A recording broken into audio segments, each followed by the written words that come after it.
udah.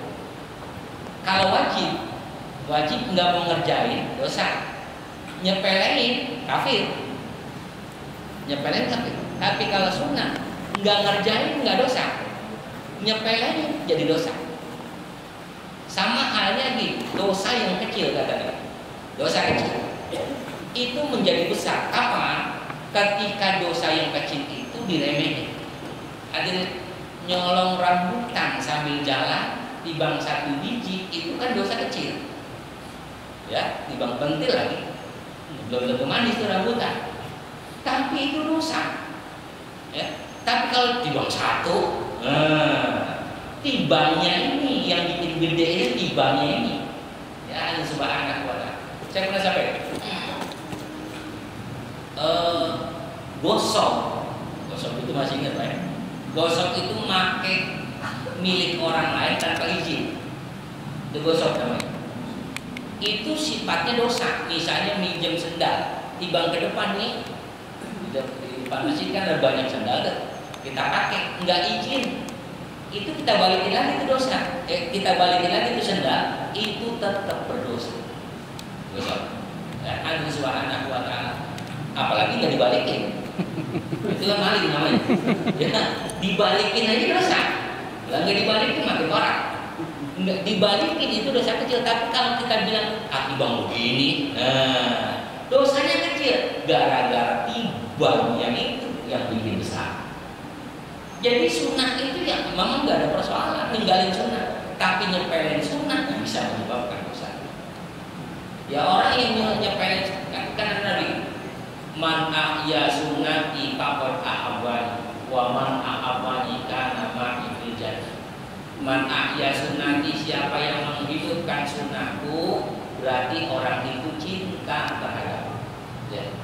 Wa man ahabbani, siapa orang yang cinta kepadaku kana ma'i fil jannah, nanti dia masuk surga bersamaku.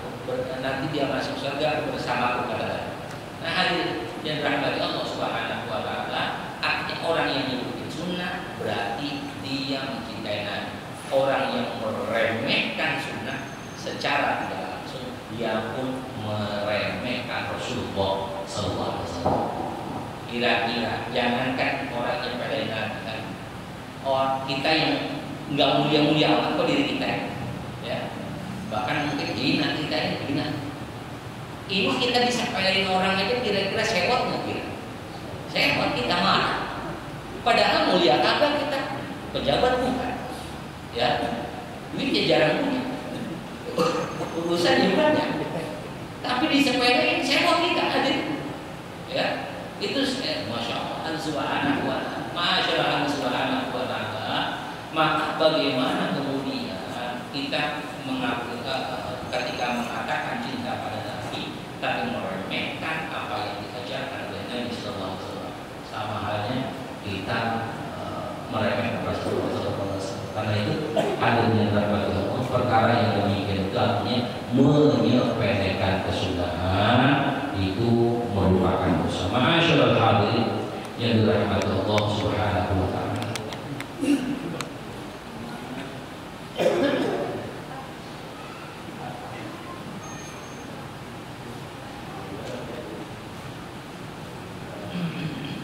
Bahkan Rasulullah SAW katakan, "Fa'in ij'alu min salatikum fi buyutikum wa la tattakhidhuha." Hadis subhanahu wa ta'ala. Salah satu hadis Nabi sallallahu alaihi wasallam, satu tentang nawiru buyutakum bis shalah wa bi tilawatil Qur'an. Berilah cahaya rumahmu dengan salat sunnah. Karena kita masuknya nanti bab sholat sunnah. Saya sampaikan fadhilahnya keutamaan utama. Nawiru, berilah cahaya rumahmu dengan cahaya dengan melaksanakan sholat sunnah. Hadirin yang dirahmati Allah, ini menunjukkan sholat sunnah betapa penting. Begitupun kata Nabi, alaihi sholat itu jadikanlah sebagian sholat kamu di rumah-rumah kalian, atau jadikanlah sebagian sholat kalian di rumah kalian. Yang dimaksud apa? Yang dimaksud adalah orang menghidupkan sholat sunnahnya di rumah. Nah, Ini menunjukkan hadirnya dirahmati Allah. Sholat kita ya sebagian adalah sholat yang diperintahkan atau sholat yang disunahkan, yang sifatnya secara hukum adalah sunnah. Sehingga sifat sholat sunnah ini menyempurnakan daripada kekurangan sholat seseorang yang dia lakukan sholat yang wajib, misalnya sholat subuhnya ada kekurangan karena kurang khusyuk dan sebagainya, zuhurnya, kemudian asarnya, maghrib dan isyaknya ada kekurangan, Allah sediakan sholat sunnah. Hadirin yang dirahmati Allah Subhanahu wa taala, maka pun seringkali saya sampaikan, yang disampaikan juga oleh para ulama, bahwa orang yang sholatnya cuma sholat fardu, ibarat orang dagang, dia cuma balik modal. Ya. Ibarat orang dagang, dia cuma balik modal.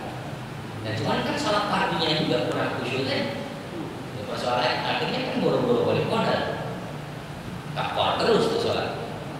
Nah, hadirin Allah Subhanahu wa taala, maka untuk menyempurnakan seluruhnya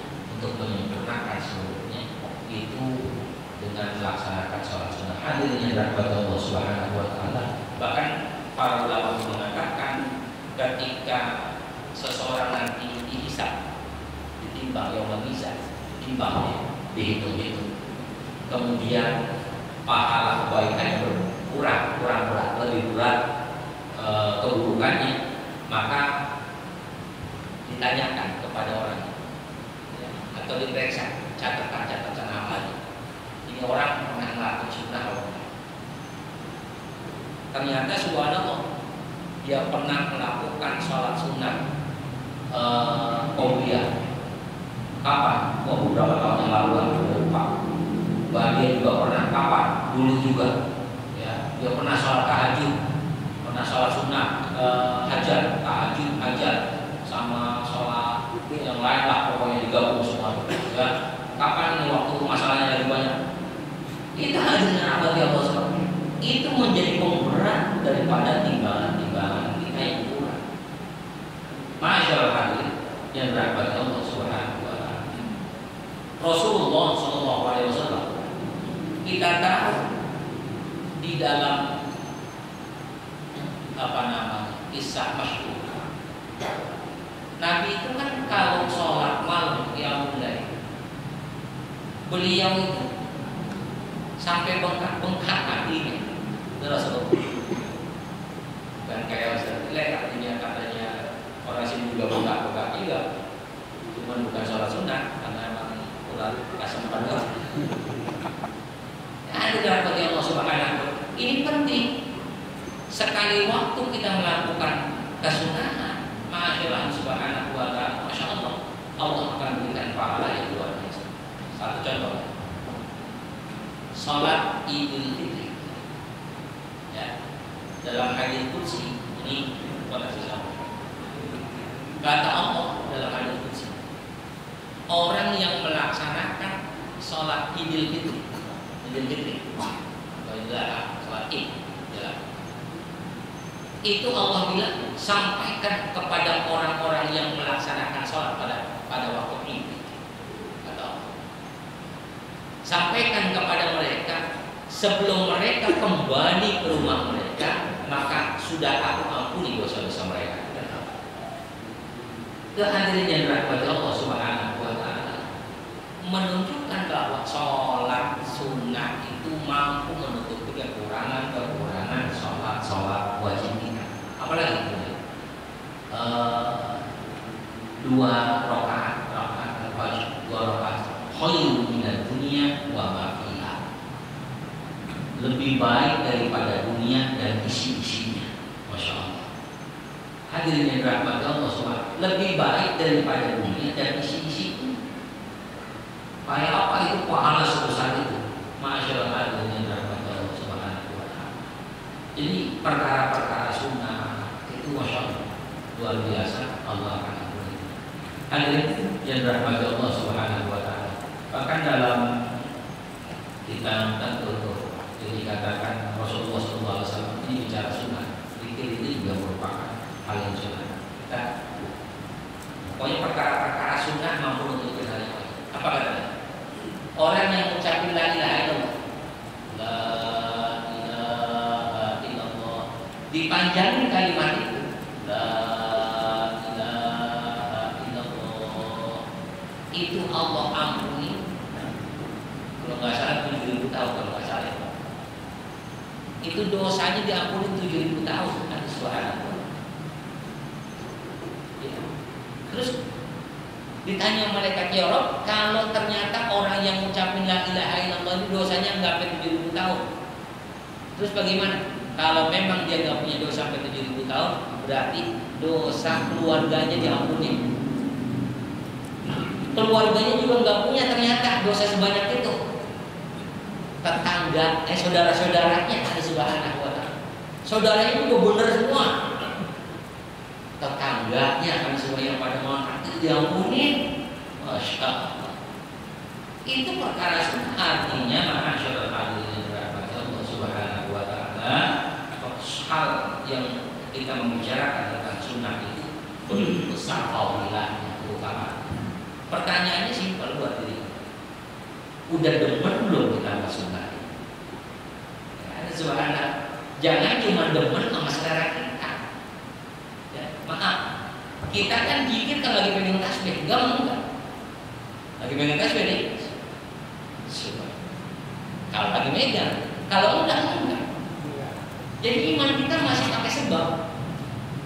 Kayak bocah TK. Kanan, kiri. Subhanahu wa ta'ala.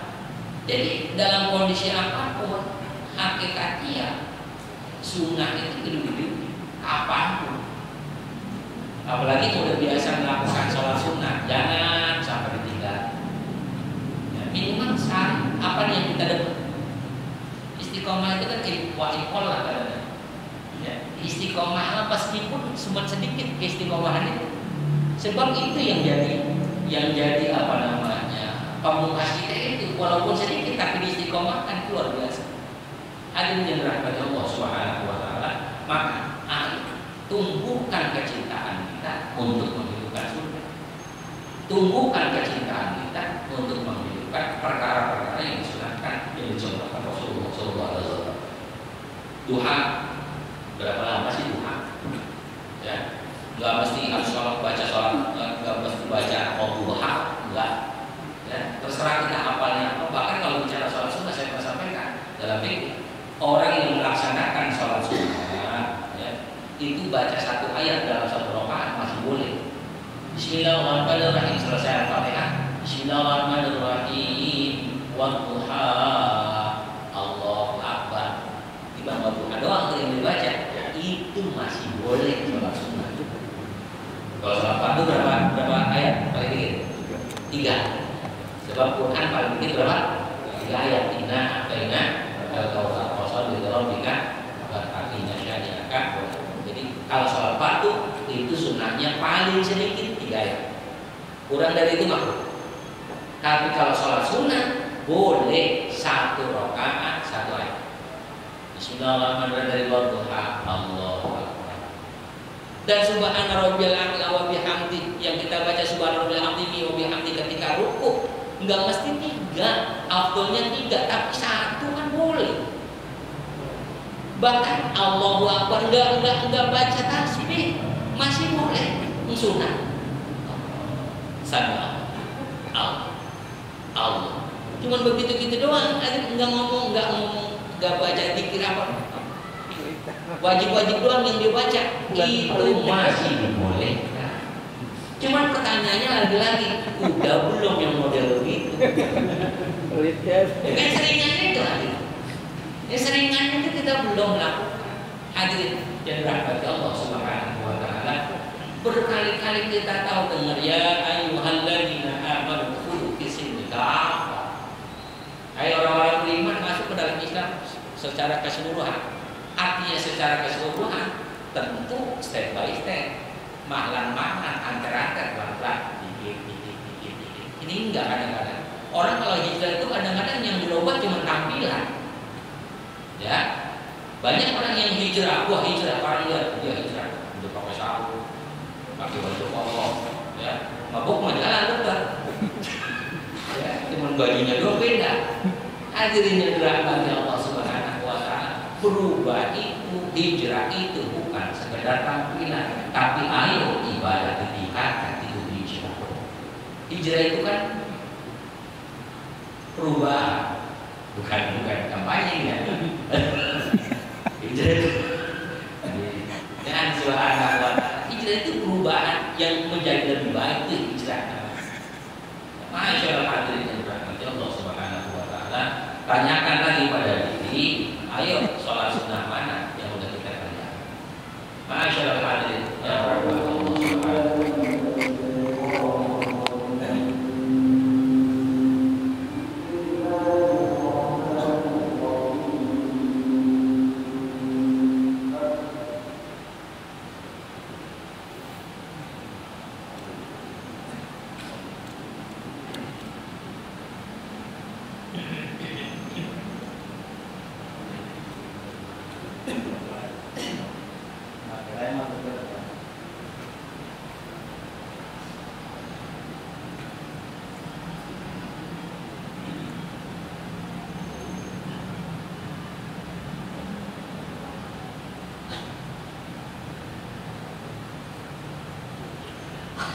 Salah satu misalnya Allah Subhanahu wa Ta'ala sholat witir.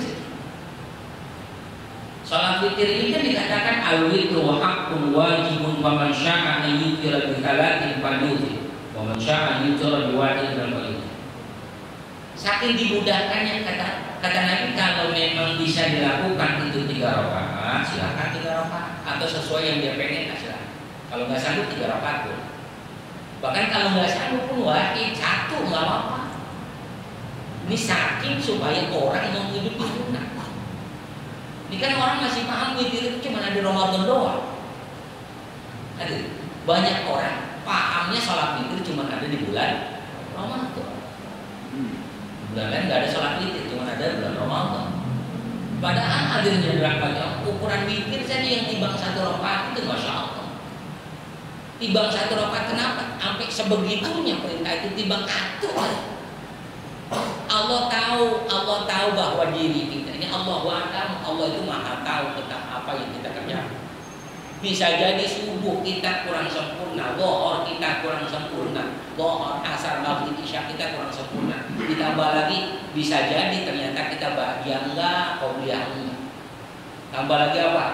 Sholat duha kita enggak, atau sholat yang lain enggak. Maka minimal Subhanahu wa Ta'ala sampai Nabi ingetin minimal itu rakaat aja sholat isya minimal 1 rakaat aja sholat itu Subhanahu wa Ta'ala, itu udah cukup insya Allah menutupi segala kekurangan sholat fardu. 1 hari misalnya 1 rakaat. Masyaallah hadirin yang dirahmati Allah Subhanahu wa Ta'ala. Karena itu Rasulullah Shallallahu Alaihi Wasallam kalau ukuran masuk surga tidak tahu, Rasulullah pasti masuk surga. Kalau ukuran senang dunia, ya pasti dijamin kesenangan, kebahagiaan Rasulullah oleh Allah Subhanahu wa Ta'ala. Tapi sebegitu Rasulullah memberikan uswahnya, contohnya kepada kita, betapa pentingnya seseorang untuk bisa menghidupkan perkara-perkara yang disunahkan. Masyaallah hadirin yang dirahmati Allah Subhanahu wa Ta'ala.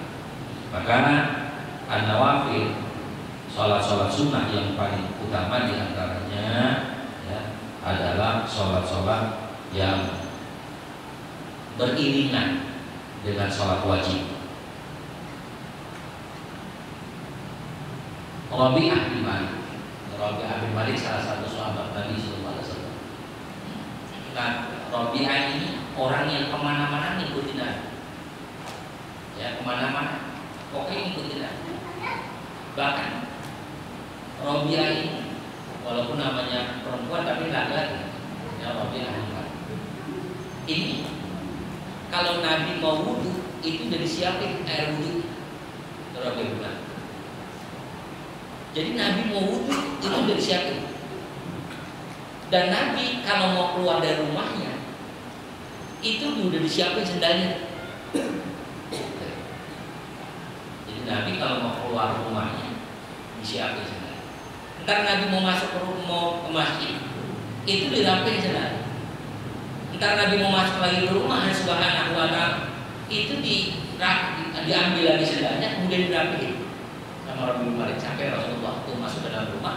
Nanti beliau itu ada duduk di depan rumah Rasulullah sampai sudah nggak kedengeran Nabi, nggak berkata apapun. Nabi ini menunjukkan Nabi berarti udah pulas tidur. Nah kalau udah tidur baru Rabi'ah tidur. Rabi'ah Malik. Sampai urusan sendal begitu. Jadi kadang-kadang urusan sendal ini lah. Yang malah khutbah, ya malah khutbahnya lagi jelasin sabar. Bahasa nih. Hadirin yang dirahmati Allah Subhanahu wa ta'ala. Ya, itu Rabi'ah bin Malik apa kata? Pernah qala li Rasulullah sallallahu alaihi wasallam. Ini pernah Rasulullah sallallahu alaihi wasallam memberikan kesempatan kepada Rabi'ah bin Malik. Rabi'ah, mintalah kepada apa yang kau pengen. Apa katanya? Aku itu murafaqata ijabah. Ya Rasul, saya cuma pengen dekat dengan engkau nanti masuk ke dalam surga, surganya Allah Subhanahu wa ta'ala. Jadi pernah ditanya, lu pengennya apa? Maka dia bilang, saya pengen masuk surga bersama engkau ya Rasul. Kalau apa kata Rasulullah? Ada nggak keinginan yang lain? Qultu wala. Ya Rasul, itu aja dah saya pengennya. Qala fa'ini ala nafsika bi kathrati sujud. Kata Nabi, wahai Rabi'ah bin Malik, kalau engkau pengennya cuma itu doang, nggak pengen yang lain-lain. Kalau kita kan ditanya pengennya apa? Ya, ya udah pengen apa ya? Harus Subhanahu wa ta'ala. Kita misalnya kayak kita diteraktir makan dah gitu. Makan apa? Ayam bebek. Kita reaksi ke bawah ini, kemarin pun berat, macam-macam. Minumnya apa? Putih aja, manis. Harus Subhanahu wa ta'ala. Minta apa ya? Ya Allah. Hadirin dirahmati Allah Subhanahu wa ta'ala. Fa'ini ala nafsika bi kathrati sujud. Kalau kepengenan engkau itu masuk surga bersamaku, wahai Rabi'ah bin Malik, maka perbanyaklah melaksanakan perkara-perkara yang disunahkan. Di kathrati sujud itu maknanya memperbanyak sujud. Artinya memperbanyak hal-hal yang disunahkan oleh Rasulullah SAW. Hadirin yang dirahmati Allah, kita tahu sahabat Nabi SAW kalau harus ikut Nabi secara keseluruhan sulit. Abu Bakar apa yang dilakukan? Semua yang dilakukan Nabi, Abu Bakar pasti terjadi. Ditanya mana? Wahai ayah, ada satu hal yang kau belum pernah lakukan sebagaimana yang Rasulullah SAW lakukan. Apa? Nyuapin makan orang Yahudi di pasar Madinah. Abu Bakar baru nyuapin sekali, ya, Subhanahu wa ta'ala, dan nyerah. Karena kalau disuapin katanya ini bukan yang biasanya, ini kok yang biasa, enggak beda ini. Bukan ini bukan lu, gitu ya. Udah sewa Abu Bakar. Subhanahu wa ta'ala, masya Allah. Ya, ukuran Abu Bakar. Itu sahabat paling dekat, enggak seluruhnya, apalagi kita. Sedang. Ya ukuran itu kita semua. Subhanahu wa ta'ala, ya udah lagi ya. Masya Allah Subhanahu wa ta'ala. Maka fa'ini ada dikri ukuran sholat, ukuran sunnah itu katanya maka bukan perkara-perkara sunnah. La yukallifullahu nafsan illa wus'aha. Ibadah apa saja sunnah yang kita bisa lakukan. Duha kalau nggak bisa 4 rakaat ya 8 rakaat. Kalau tuh bisa 2 rakaat paling enggak ya. 2 rakaat nggak bisa, boleh nggak 1? Jangan.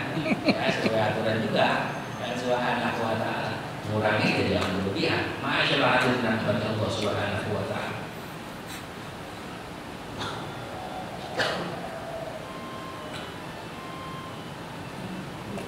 Masyaallah hadirin yang dirahmati Allah Subhanahu wa ta'ala.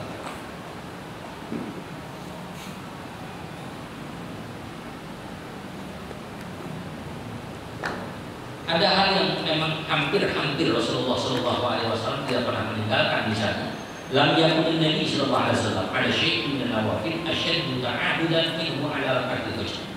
Hampir Nabi nggak pernah ninggalin itu sholat sunnah fajar itu. Sehingga saya pernah bahas ini sampai-sampai Imam Abu Hanifah mengatakan ketika seseorang itu melaksanakan sholat subuh, tapi sebelumnya dia belum melaksanakan sholat sunnah, ya, sementara sholat subuh udah dikerjain, berjamaah udah dimulai. Allahu Akbar, udah dimulai berjamaah.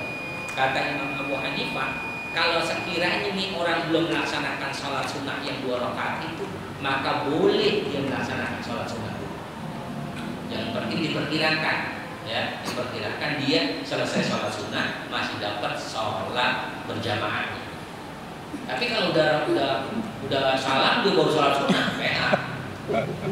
Udah salam dia baru sholat sunnah, itu udah nggak boleh. Ya, kan subhanahu wa ta'ala. Maka ma'asyarul hadis subhanahu wa ta'ala. Bahkan nanti dalam kodok sholat sunnah dibolehkan mengkodok sholat sunnah.